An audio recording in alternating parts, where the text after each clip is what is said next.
নমস্কার বন্ধুরা, সকলকে জানাই শুভ জন্মাষ্টমীর শুভেচ্ছা।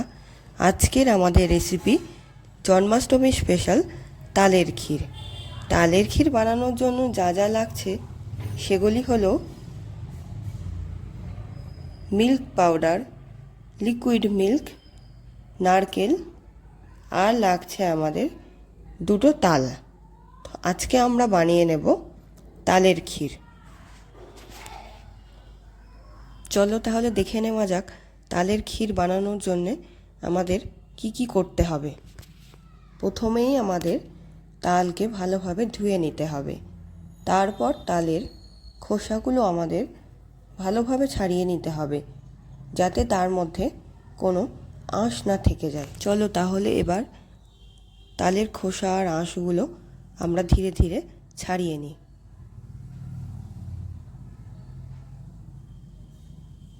এইভাবে ধীরে ধীরে পুরো তালটাকে ছাড়িয়ে নিতে হবে।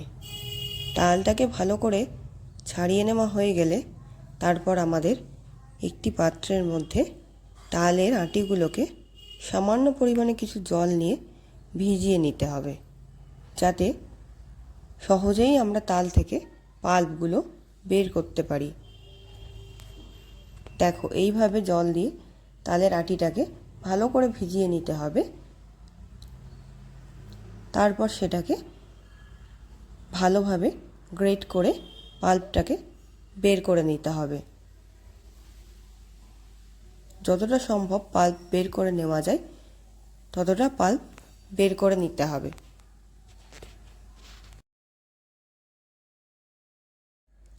তালের পাল্প বের করা হয়ে গেছে। এবার আমরা একটা ছাঁকনি নেব, যাতে তালের আঁশগুলো ভালোভাবে ছাঁকতে পারি। এবার ছাঁকনির মধ্যে ধীরে ধীরে তালের পাল্পগুলো দিয়ে আমরা সেটাকে খুব ভালোভাবে ছেঁকে নেব, যাতে তালের পাল্পটার মধ্যে কোনোভাবেই তালের আঁশ না থাকে, কারণ তালের আঁশ খেলে আমাদের পেট খারাপ হতে পারে। এই দেখো, সুন্দরভাবে পাল্পটাকে ছেঁকে নেওয়ার পর আমরা আঁশবিহীন পাল্প পেয়ে গেলাম।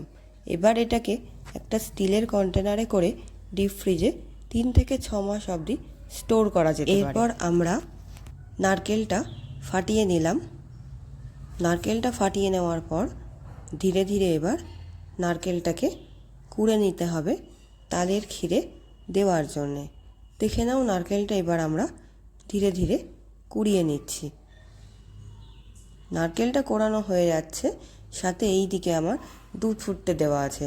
আর এই দিকে আমি উপকরণগুলো সব রেডি করে রেখে দিয়েছি। কিশমিশ, আমন্ড, নারকেল কোড়া, কিছুটা আখরোট, এলাচ, গুঁড়ো দুধ, তালের পাল্প আর লিকুইড দুধ সবগুলো আমি রেডি করে রেখে দিয়েছি তালের ক্ষীর তৈরি করব বলে। এবার আসা যাক মেন পদ্ধতিতে।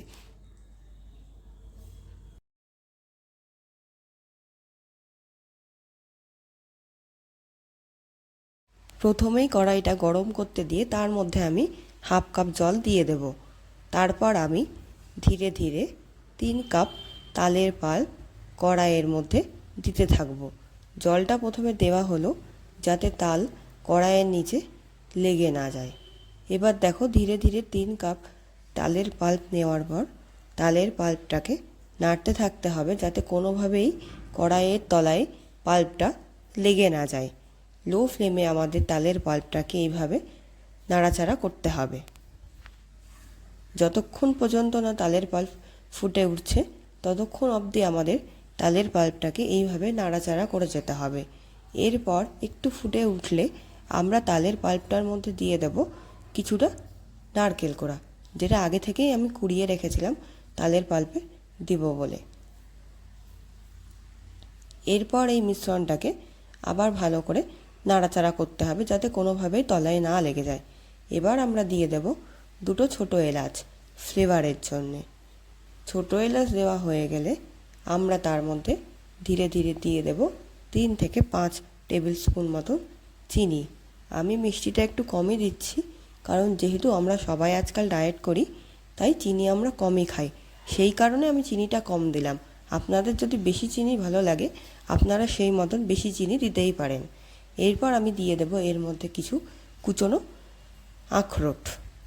আর দিয়ে দেব কয়েকটা ধুয়ে নিয়ে রেখেছিলাম কিশমিশ, সেগুলো আমি দিয়ে দিলাম কড়াইয়ের মধ্যে দিয়ে আবার ভালো করে নাড়াচাড়া করতে হবে যাতে কোনোভাবেই তালের পাল্পটা নিচে না লেগে যায়। এবার আমি এর মধ্যে দিয়ে দেব 3 থেকে 4 টেবিল স্পুন গুঁড়ো দুধ। আমি লিকুইড দুধটা আর ইউজ করিনি, কারণ আর দরকার পড়েনি। গুঁড়ো দুধ দেওয়াতেই একটা খুব সুন্দর আঠালো মিশ্রণ তৈরি হয়ে গেছিলো, আর খেতেও খুব ভালো টেস্ট হয়েছিল। এবার আমি ধীরে ধীরে এটাকে নাড়তে থাকবো। নাড়াচাড়া করতে করতে যখন একটি ঘন মিশ্রণ এবং আঠালো একটি মিশ্রণ তৈরি হবে, তখন আমাদের তালের পাল্পটা আর তালের ক্ষীরটা একদম রেডি হয়ে যাবে। এই দেখো আমাদের তালের ক্ষীর একদম রেডি। এবার এটাকে সার্ভ করব। ওপর থেকে কিছুটা নারকেল কোড়া আমি ছড়িয়ে দিলাম গার্নিশিংয়ের জন্যে। এরপর ওপর থেকে কিছুটা কুচনো আখরোট ছড়িয়ে দিলাম, দেখতে ভালো লাগবে সেই জন্য। আমাদের তালের ক্ষীর একদম রেডি। এটা ফ্রিজে কিছুক্ষণ রেখে ঠান্ডা করে খেতে খুবই ভাল লাগবে। আর গোপালকে দেওয়ার জন্যে এটা তো গরম গরম তৈরি করেই দিতে হবে। আমাদের তালের ক্ষীর একদম রেডি, খেতেও খুব সুন্দর হয়েছিল। তোমরাও চাইলে বাড়িতে ট্রাই করো আর গোপালকে দাও তালের ক্ষীর আজকের এই জন্মাষ্টমীর দিনে। রেসিপিটা কেমন লাগলো তোমাদের অবশ্যই কমেন্ট করে জানিও। আর যদি আমার এই ভিডিওটি ভালো লাগে তাহলে লাইক, কমেন্ট, সাবস্ক্রাইব করো, আর পারলে ভিডিওটা শেয়ারও করে দিও।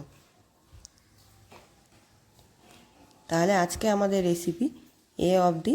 তোমরা সকলে ভালো থেকো, সুস্থ থেকো। শুভ জন্মাষ্টমী।